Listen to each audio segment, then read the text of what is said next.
Pemirsa, seiring dengan perkembangan teknologi dan juga informasi, industri multilevel marketing atau yang biasa dikenal dengan MLM juga mengalami perkembangan yang signifikan.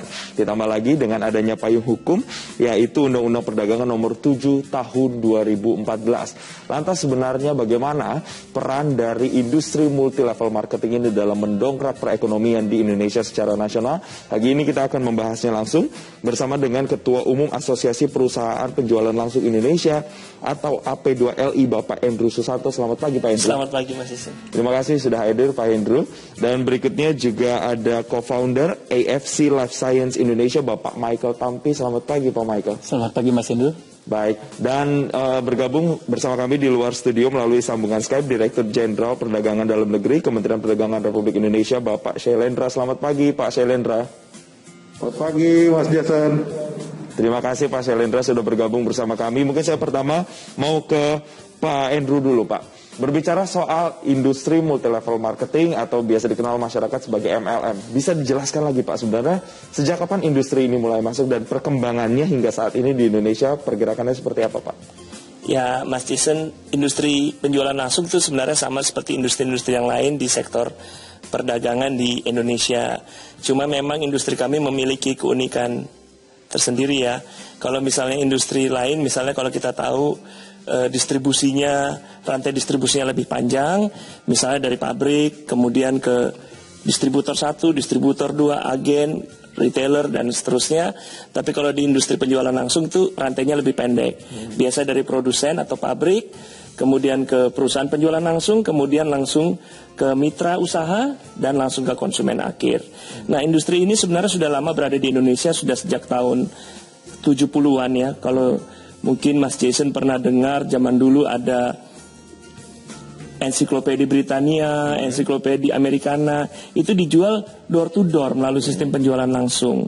Seperti itu. Nah, jadi sekarang kira-kira industri ini sudah berusia 40 tahunan lah hadir di Indonesia. Geliatnya sendiri di Indonesia seperti apa sih, Pak? Kalau kita melihat apakah sudah banyaknya masyarakat kemudian yang terjun ke dunia MLM ini atau seperti apa, Pak? Nah, survei yang dilakukan oleh Kementerian Perdagangan beberapa waktu yang lalu menunjukkan bahwa industri ini menyumbang 16,3 triliun rupiah di tahun 2019, dan angka ini cukup luar biasa ya, dengan mitra usaha sebanyak 6 juta orang sebagai mitra usaha. Jadi kita melihat memang industri ini industri yang terus berkembang dari waktu ke waktu di Indonesia, dan kita juga gembira bahwa kita mampu menyumbang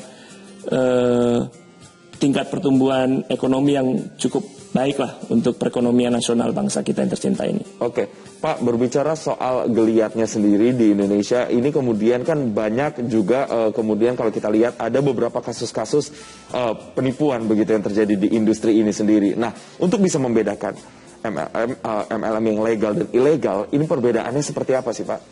Nah, memang industri kita ini sering banyak ditawarkan oleh oknum-oknum yang kurang bertanggung jawab ya, melalui skema-skema yang mestinya tidak legal. Nah, cara yang baik, yang paling tepat untuk memilih MLM ini bagus atau tidak, atau layak dijalankan atau tidak adalah tanyakan saja, ini punya izin atau tidak, punya surat izin usaha penjualan langsung atau tidak, yang dikeluarkan oleh Kementerian Perdagangan. Oke. Seperti itu. Kalau sudah punya SUP-L, ya bisa dipastikan bahwa setidaknya MLM ini legal. Pertama itu dulu. Nah, masalah bagus atau enggak kan itu pilihan sendiri-sendiri ya terhadap bisnis. Oke, berarti as long as dia punya surat izin yang dikeluarkan oleh Kementerian Perdagangan tadi, itu sudah menjadi sebuah standar untuk bisa bergabung di industri ini atau tidak, begitu ya, Pak ya. Saya mau ke Pak Michael, Pak. Kalau kita melihat juga sekarang kan banyak ketidaktahuan atau saya menyebutnya sebagai ketidakpahaman masyarakat secara mendetail terkait dengan industri atau bisnis ini. Apa yang seharusnya dilakukan oleh industri ini supaya para pelakunya itu benar-benar paham dan bisa menjalankan bisnis atau industri ini secara tepat, begitu, Pak? Oke, thank you Mas Jason. Ya, kalau dari saya, dari AFC, saya melihat ini perlu peran dua belah pihak. Yaitu dari kami perusahaan yang menjalankan bisnis MLM maupun bagaimana kami mengedukasi teman-teman yang ingin bergabung seperti itu. Jadi ada proses di mana kuncinya itu ada di yang pertama di perusahaan itu. Ya, dia harus penuhin legalitasnya, dia harus penuhin kewajibannya sesuai dengan peraturan yang ada, kemudian baru menjalankan bisnisnya.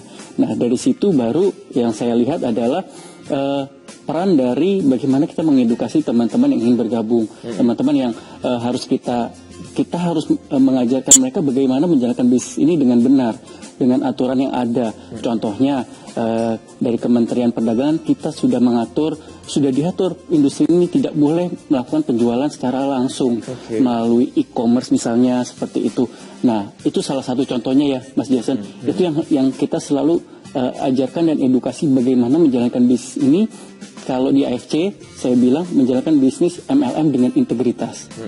Seperti itu. Oke, salah satu yang kemudian jadi ciri khas begitu karena tidak boleh produknya dijual di e-commerce begitu ya Pak ya. Oke, ini kan sekarang kondisi COVID-19. Kalau kita lihat banyak juga, saya pun punya teman-teman yang kemudian bergeliat di bisnis ini atau industri ini. Bagaimana geliatnya di masa pandemi COVID-19 dan produk apa saja sih biasanya atau industri mana yang sektor mana yang paling booming begitu? Oke, saya bisa bilang secara general ini dengan kondisi pandemi, resesi, dunia MLM saat ini justru ada kabar baik. Jadi kayak, secara general meningkat. Ya mungkin dari Pak Hendro nanti bisa sharing juga. Tapi kalau secara spesifik lagi, industri apa, sektor mana, itu di sektor kesehatan, Mas Jason. Gitu di masa pandemi COVID-19 betul, ini. Kebetulan banget juga AFC Life Science itu bergerak di industri kesehatan, di suplemen. Oke, karena memang lagi masa pandemi, akhirnya demand terhadap sektor kesehatan pun menjadi tinggi. Betul. Tapi sebelum pandemi, apa Pak, sektor mana yang paling booming gitu Pak? Nah, secara general saya rasa cukup berimbang dan memang kalau di Indonesia trennya health and beauty seperti itu. Tapi kalau by data saya yakin akan lebih valid kalau Pak Andrew dari asosiasi punya datanya. Oke. Ini manusia kan selalu ingin berkembang dan selalu ingin tampil lebih baik. Pertama, kesehatan menjadi faktor utama. Kemudian setelah sehat, tentu ingin tampil selalu lebih ganteng, lebih cantik. Nah, jadi memang industri ini, sektor tersebut berkembang di industri penjualan langsung. Oke. Ini kalau dibandingkan dengan negara lainnya pun juga seperti inikah? Apakah di negara lain juga sama? Saya rasa sama, karena juga banyak perusahaan penjualan langsung dari mancanegara yang beroperasi di Indonesia. Dan kita melihat selama ini bahwa fokus utamanya adalah sektor-sektor kecantikan dan kesehatan tersebut.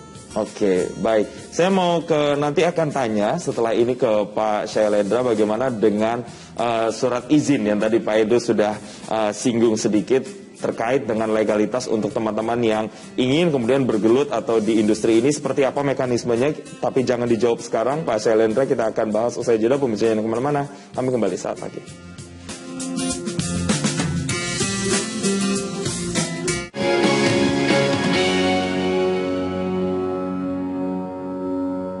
Didukung oleh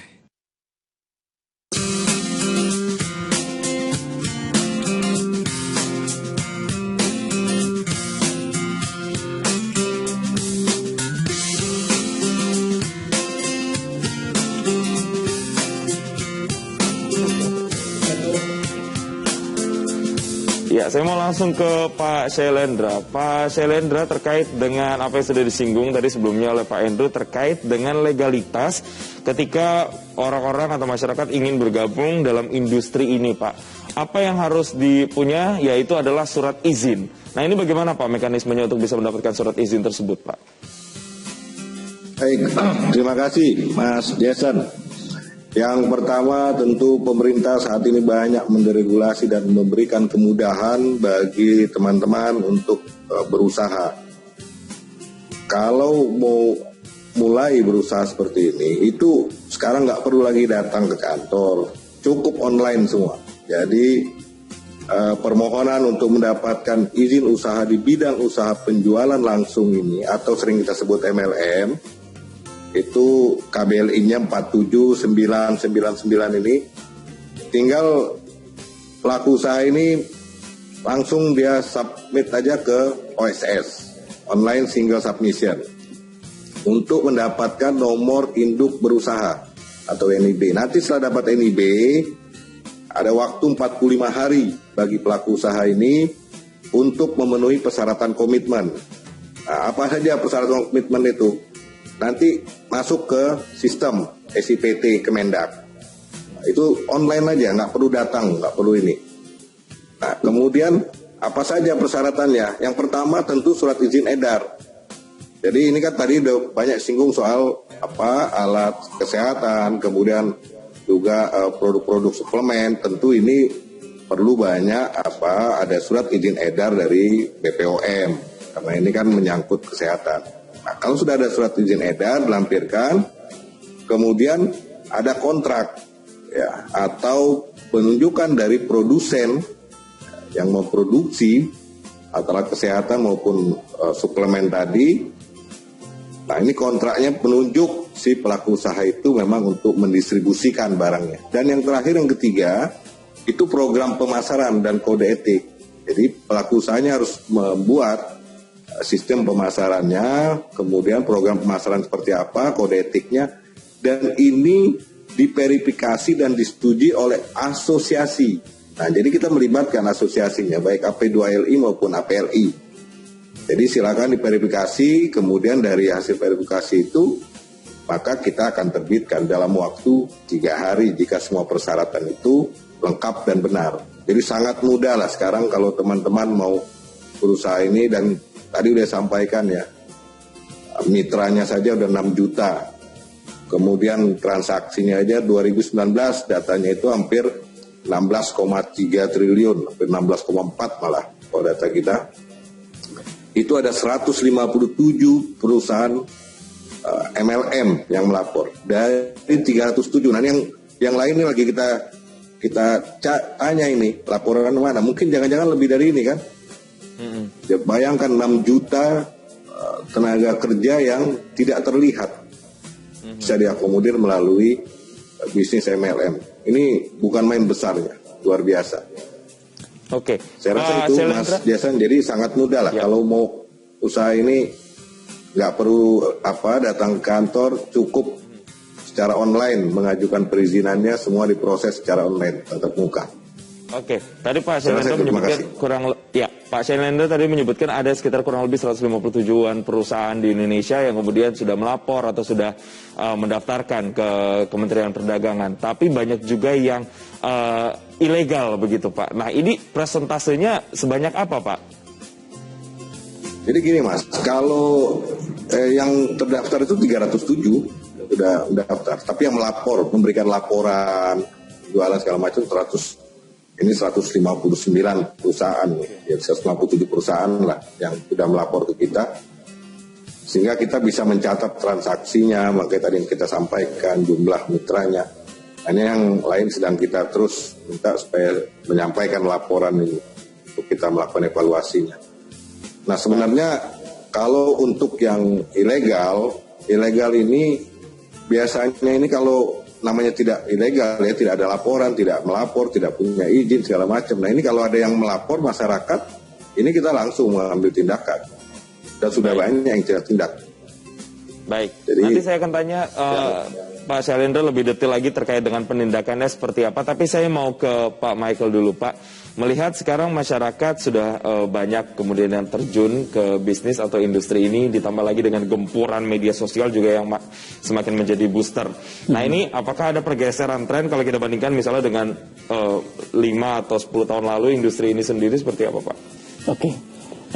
Kita balik lagi Pak, topiknya MLM putar roda perekonomian, khususnya di era pandemi resesi ini. Kita lihat by data, kita lihat juga dari sisi saya perusahaan AFC juga saya lihat bagaimana pertumbuhannya tuh signifikan banget, Mas Jason.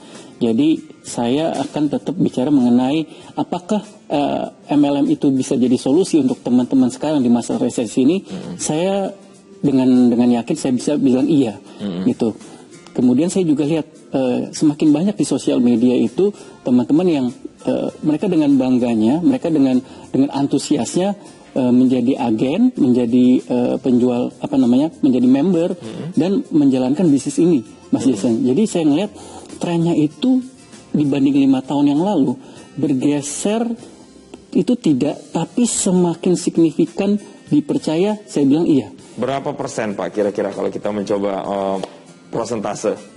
Oh, kalau itu saya mungkin saya belum berani menjawab kalau dari sisi persentasenya, tapi mungkin kalau saya lihatnya dari sisi saya AFC, saya melihat bahwa di saat ini perkembangannya itu signifikan Pak. gitu. Lebih dari 2 kali lipat lebih, karena buat saya orang saat ini suka nggak suka akan mencari solusi, akan mencari oh, gue punya waktu mungkin di rumah lebih banyak, saya punya waktu lebih banyak saat ini. Kenapa juga kita side hustle? Kenapa juga kita nggak mencari extra income? Lalu kita lihat MLM sekarang jauh lebih baik dengan keterbukaan informasi, dengan legalitas, dengan asosiasi. Mereka bisa lihat, oh mana yang harus saya pilih sih, MLM mana yang benar, MLM mana yang baik, seperti itu. Jadi saya ngelihat signifikan di 2020. Justru MLM itu menjadi solusi untuk menggerak roda perekonomian, Mas Jason. Oke, saya mau langsung sambung ke Pak Hendro. Menggerakkan roda perekonomian. Sesignifikan apa sebenarnya peran dari industri ini terhadap perekonomian? Apalagi sekarang Indonesia sudah masuk resesi, Pak. Ya, seperti yang dikatakan oleh Pak Dirjen tadi, bahwa perusahaan yang kita sudah catat melaporkan perputaran ekonominya itu 16,3 triliun nilainya. Dan itu baru setengah yang melaporkan hal tersebut ke Kementerian Perdagangan. Jadi kita bisa, ya mungkin kasarnya kita anggap 20 triliun yang menyumbang ke perekonomian Indonesia. Terutama di saat resesi seperti ini, ketika banyak usaha yang ya kita nggak pernah duga ya kita masuk ke masalah pandemi seperti ini, jadi tutup atau kurang bergerak. Justru di sektor industri kami ini, di penjualan langsung ini terlihat sangat signifikan berjalan, berputar. Dan angkanya trennya juga semakin naik. Gitu, beberapa perusahaan termasuk AFC melaporkan ke kami bahwa sejak Januari sampai Agustus itu omsetnya naik minimal 10%. Oke, ini yang kemudian juga jadi diharapkan bisa menggerakkan roda perekonomian lagi dan memulihkan Indonesia dari resesi begitu di kuartal berikutnya. Ya, kita dari segi industri kita senang sih bahwa industri kita ini punya kontribusi positif tentunya terhadap perekonomian nasional bangsa kita. Baik, Pak Hendro dan juga Pak Michael, nanti saya akan tanya lebih detail lagi terkait dengan target-target khususnya dari AP2LI ke depan, dan juga ke Pak Sailendra bagaimana dengan pengaduan-pengaduan masyarakat. Adakah saluran-saluran yang bisa dibuka sebagai kontrol bagi mereka para penggerak dan juga konsumen dari industri MLM ini? Kita akan bahas usai jeda. Pemirsa jangan kemana-mana, kami kembali sesaat lagi.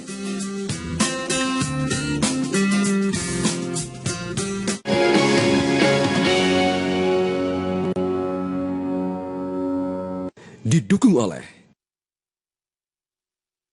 Pak Sailendra terkait dengan perlindungannya, Pak. Kalau tadi sudah ada misalnya surat izin yang dikeluarkan bagi para mereka pelaku industri ini, dan kemudian untuk konsumennya sendiri, Pak. Kalau misalnya ada kerugian yang diakibatkan dari industri ini, adakah saluran-saluran yang dibuka untuk kemudian bisa melindungi para konsumen dari industri ini, Pak? Baik, Mas Jason. Yang pertama, pastinya masyarakat dapat memberikan laporan kepada Kementerian Perdagangan terkait perusahaan penjualan langsung atau MLM ini. Bukan hanya yang tidak memiliki izin, tetapi juga perusahaan penjualan langsung yang menyalahgunakan izinnya. Jadi masyarakat bisa melaporkan kepada kita. Kemudian masyarakat juga berhak mendapatkan informasi terkait kegiatan perusahaan penjualan langsung dengan jelas dan benar. Jadi ini teman-teman dari pelaku-pelaku usaha penjualan langsung, kita minta untuk memberikan informasi yang sangat transparan pada masyarakat, terutama kepada mitranya dalam melakukan kerjasama untuk berusaha di bidang penjualan langsung ini. Dan kita berharap terlindunginya kepentingan masyarakat dari praktek-praktek yang merugikan masyarakat. Dan selain itu juga industri penjualan langsung juga perlu mendapatkan pelindungan tentunya dari persaingan usaha yang tidak sehat yang dilakukan oleh entitas usaha yang ilegal. Nah, salurannya ini yang pertama, ada sekretariat Satgas Waspada Investasi. Ini di kantor Kemenko Perekonomian di Lapangan Banteng. Kemudian atau bisa melalui website Kementerian Perdagangan, masuk ke kontak us @kemendak.go.id atau lapor langsung ke Kemendak. Dan kita berharap karena di Satgas ini ada 13 kementerian lembaga yang secara berkesinambungan kita terus berkoordinasi untuk menginformasikan kepada masyarakat terkait entitas usaha yang tidak berizin atau masyarakat sebaliknya yang melaporkan ke Satgas. Nah, ini upaya-upaya kita bukan hanya melindungi konsumen, tetapi kita juga harus melindungi teman-teman pelaku usaha yang mungkin terganggu usahanya oleh entitas usaha yang ilegal. Termasuk tadi disampaikan oleh teman-teman dari asosiasi. Kita beberapa hari yang lalu juga terima surat dari teman-teman asosiasi produk-produk yang ternyata masuk ke online. Tadi udah singgung sedikit. Itu langsung kita tindak lanjuti dengan teman-teman IDEA. Tolong ini di take down karena ini nggak bisa, ini udah eksklusif produk, harus dijual secara MLM.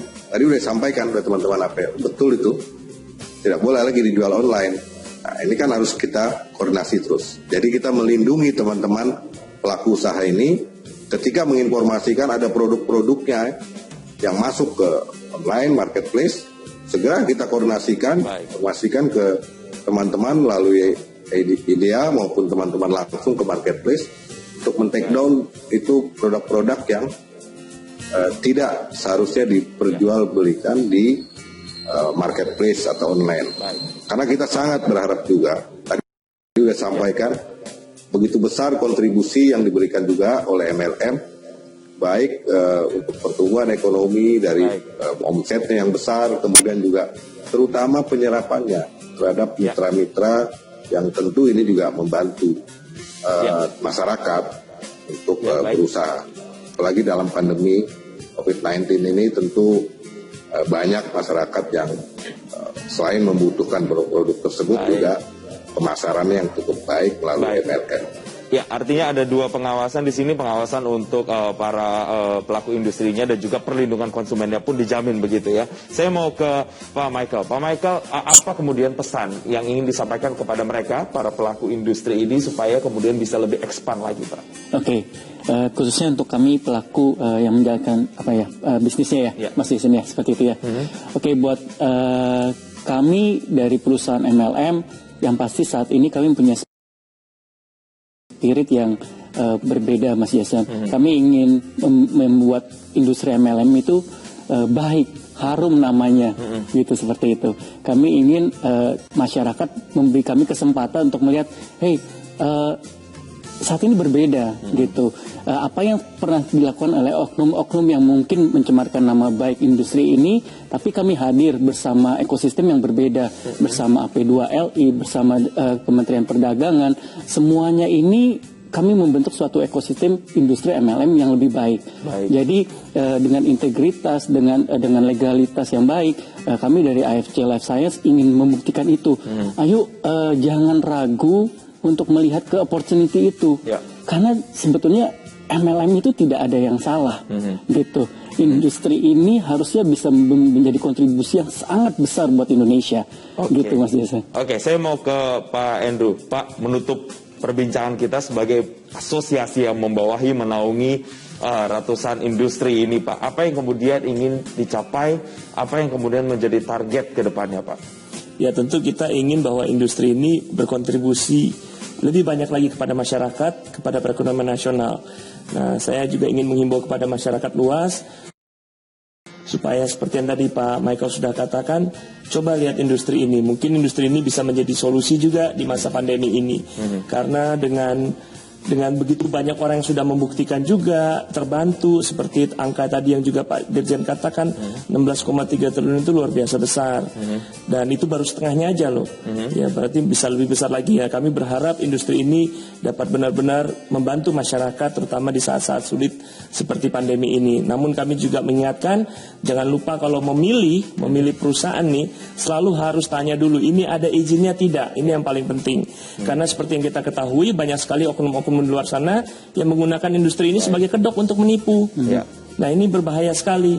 Selalu pastikan harus memiliki surat izin usaha penjualan langsung terlebih dahulu. Harus ada kritis di situ. Betul. Baik. Rasa begitu. Terima kasih Ketua Umum Asosiasi Perusahaan Penjualan Langsung Indonesia atau AP2LI Bapak Andrew Susanto sudah bergabung. Kemudian ada co-founder AFC Life Science Indonesia Bapak Michael Tampi, dan juga Bapak Syailendra, Dirjen Perdagangan Dalam Negeri Kementerian Perdagangan Republik Indonesia sudah bergabung bersama kami. Dan Bapak jangan kemana-mana, saat lagi Selamat Pagi Indonesia masih akan hadir dengan berbagai informasi untuk Anda. Tetaplah bersama kami.